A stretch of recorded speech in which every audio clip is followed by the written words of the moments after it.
लेकिन 1665 में इंग्लैंड में भयंकर महामारी फैलने की वजह से यूनिवर्सिटी के दरवाजे बंद हो गए, जिसके बाद न्यूटन घर जाने के लिए मजबूर हो गए। एक दिन वो बगीचे में बैठे हुए थे। अचानक न्यूटन ने पेड़ से सेब गिरते हुए देखा, जिसके बाद वो जान गए उन्हें क्या डिस्कवर करना है।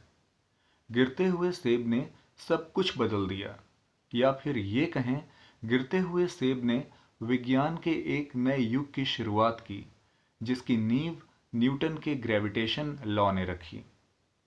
सेब का पेड़ से नीचे गिरना न्यूटन के लिए इतनी बड़ी घटना थी कि उन्होंने इस सवाल के जवाब को ढूंढने के लिए कई वर्षों तक अध्ययन किया और पता लगाया, जब तक ग्रेविटेशनल फोर्स रहेगा तब तक वो चीज़ नीचे आएगी। जब ग्रेविटेशनल फोर्स खत्म हो जाएगा तो वो चीज़ वहीं तैरने लगेगी। अपनी डिस्कवरी के बलबूते पर न्यूटन ने गति के 3 नियम दिए, जिन्हें आज हम 3 लॉज ऑफ मोशन के नाम से जानते हैं। 1669 में न्यूटन ने कैम्ब्रिज यूनिवर्सिटी में एक मैथ्स प्रोफेसर के तौर पर स्टूडेंट्स को पढ़ाया, लेकिन वो स्टूडेंट्स को पढ़ाने में इंटरेस्ट नहीं लेते थे, क्योंकि न्यूटन का सारा ध्यान अपनी खुद की रिसर्च पर रहता था। लॉ ऑफ ग्रेविटी न्यूटन की ऐसी खोज थी जिसके बारे में पूरी दुनिया जानती है। इस महान वैज्ञानिक ने विज्ञान जगत को कई आविष्कार दिए और इसके लिए बहुत सी थ्योरी और प्रैक्टिकल को अंजाम दिया। अपनी ऑप्टिक थ्योरी की दम पे न्यूटन ने एक टेलीस्कोप डिज़ाइन किया।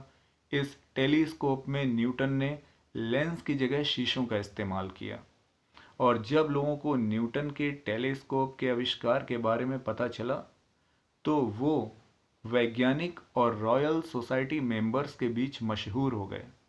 इस लोकप्रियता ने न्यूटन को अपने लाइट और कलर एक्सपेरिमेंट को रॉयल सोसाइटी के सामने रखने की हिम्मत दी।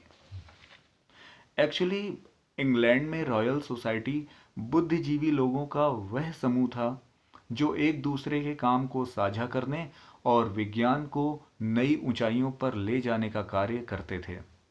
उन्होंने न्यूटन को उनके विचारों को साझा करने के लिए प्रोत्साहित किया, लेकिन तमाम लोकप्रियता के बावजूद उनकी लाइट और कलर थ्योरी को रॉयल सोसाइटी के लोगों ने एक्सेप्ट नहीं किया।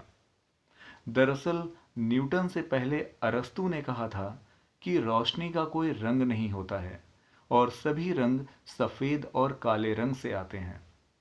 लोगों ने अरस्तू की थ्योरी को प्रायोरिटी दी, क्योंकि उस समय कॉलेज की शिक्षाएं अरस्तू पर आधारित थीं। लेकिन न्यूटन ने अरस्तू की थ्योरी को खारिज कर दिया और लाइट एंड कलर की थ्योरी को विज्ञान जगत के सामने रखा। इसके लिए उन्हें कई आलोचनाओं से गुजरना पड़ा, यहाँ तक कि रॉबर्ट हुक ने न्यूटन की लाइट एंड कलर थ्योरी को ओपन चैलेंज कर दिया।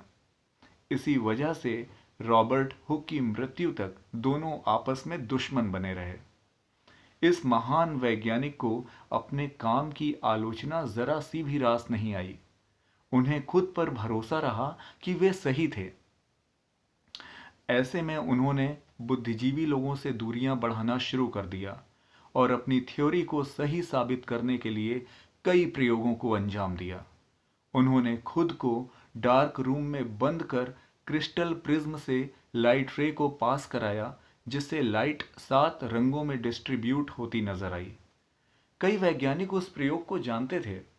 उनका मानना था कि प्रिज्म खुद ही प्रकाश को इतने रंगों में बांटता है, लेकिन जब न्यूटन ने इस प्रकाश को रिफ्रैक्शन के थ्रू दूसरे प्रिज्म से निकाला तो व्हाइट लाइट रे फॉर्म हुई, जिसने महान वैज्ञानिक की बात को साबित किया कि सफ़ेद रोशनी वास्तव में रेनबो के सभी रंगों का कॉम्बिनेशन थी।